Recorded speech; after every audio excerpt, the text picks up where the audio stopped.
Erreur numéro un, ne pas faire d'abdos. Alors ça peut paraître con comme conseil, mais si tu veux voir tes abdos, il va falloir que tu travailles tes abdos. Et ce conseil va aller un peu en contradiction avec le dicton, le fameux les abdos se font dans la cuisine ou les abdos se font dans l'assiette ou je ne sais quoi. Alors effectivement, ce que ça veut dire, c'est que si tu as trop de gras, tu ne verras pas tes abdos, peu importe à quel point ils sont développés. Ça, c'est une évidence. Mais par contre, si tu sèches, si tu perds la couche de gras, eh ben, évidemment que si tu as des abdos plus épais, ils seront beaucoup plus esthétiques. Et même d'un point de vue pratique, enfin, j'imagine que tu as envie que tes abdos te servent à quelque chose, non? Donc si tu veux avoir des abdos esthétiques et performants, il n'y a pas de secret, il va falloir les bosser.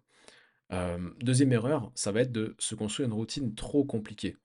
Si tu, euh, si tu veux sécher, il y a ce qu'on appelle la loi de Pareto. Et même en fait, si tu as n'importe quel objectif en tête, respecte toujours la loi de Pareto, c'est-à-dire que 20% des efforts, 20% des choses que tu vas mettre en place vont te fournir 80% des résultats. Donc, dans le cas d'une sèche, ça va être s'entraîner intensément, récupérer suffisamment et être en déficit calorique.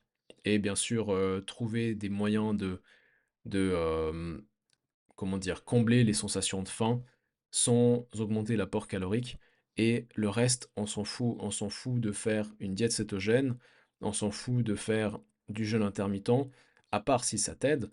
Mais au début, si ton but est de perdre du poids, ce qu'il va falloir que tu fasses, surtout si tu es débutant, c'est te mettre au sport, créer une habitude et améliorer progressivement tes habitudes alimentaires de sorte à avoir un système qui se met en place, pas juste un programme hyper compliqué sur 3 mois avec diète cétogène et HIIT avec du 42 secondes de travail et 18 secondes de repos parce que c'est plus optimal ou je ne sais quoi. On s'en fout de tout ça. Troisième erreur, ça va être de changer de programme parce que tu es en sèche. Je m'explique. Lorsque tu veux sécher, ça ne sert à rien de commencer à faire des séries de 25 à 50 répétitions sans te pousser à l'échec par peur de perdre du muscle si tu vas à l'échec, parce qu'en fait c'est tout l'inverse qui va se passer. Lorsque tu es en déficit calorique, ton corps va percevoir ça comme une menace pour sa survie. Il va penser qu'il est en situation de survie et qui manque de ressources. Donc qu'est-ce qu'il va faire? Il va utiliser ses réserves pour survivre. Et une des réserves que le corps pourrait utiliser s'il n'en a plus besoin, ça va être tes muscles. Et comment est-ce que le corps sait s'il a besoin de muscles? Est-ce que tu les sollicites suffisamment intensément? Si tu commences à faire des séries longues où tu vas pas à l'échec, et ben ton corps, qu'est-ce qu'il va ressentir? J'ai pas besoin de ces tissus, ils me servent à rien, je les utilise pas suffisamment intensément pour avoir besoin d'avoir une telle masse musculaire, donc je vais cataboliser. Et ça, c'est problématique lorsque tu veux sécher, parce qu'en général, quand on parle de perte de poids, on parle plutôt de perte de gras.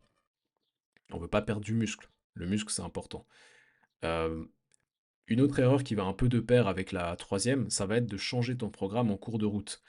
Si tu commences à faire X programme, X habitude, et que après tu changes complètement au bout de 2 semaines parce que ton influenceur préféré t'a dit que la diète cétogène c'était mieux, et que après 3 semaines après tu commences à faire je ne sais quel autre programme parce que t'as vu un autre influenceur sur TikTok qui parlait de machine en chest press unilatérale, bah tu vois que ça va être compliqué. Et finalement, la quatrième erreur qu'il va falloir éviter, ça va être de baisser ton apport calorique sans augmenter la dépense calorique. C'est-à-dire que il y a ce qu'on appelle le flux énergétique, energy flux. Et en gros, ce que ça veut dire, c'est que certes, si tu dépenses 2000 calories et que tu en consommes 1500, ça va être le même déficit calorique que si tu dépenses 3500 calories et que tu en consommes 3000. T'es d'accord? Bien sûr, c'est juste, mais par contre, la différence, ça va être dans quelles sont les fonctions que tu vas réussir à assurer avec un tel apport calorique. Si ton métabolisme de base est de 2000, mais que tu consommes 1500 calories, non, oui, tu consommes 1500 calories et que tu en dépenses 2000, ça va être compliqué de faire quoi que ce soit d'autre que bah, assurer tes fonctions vitales. Alors que si tu as un apport de 3500 calories et que tu en dépenses 4000 par exemple, ce qui paraît énorme, tu vas pouvoir faire beaucoup plus de choses au quotidien.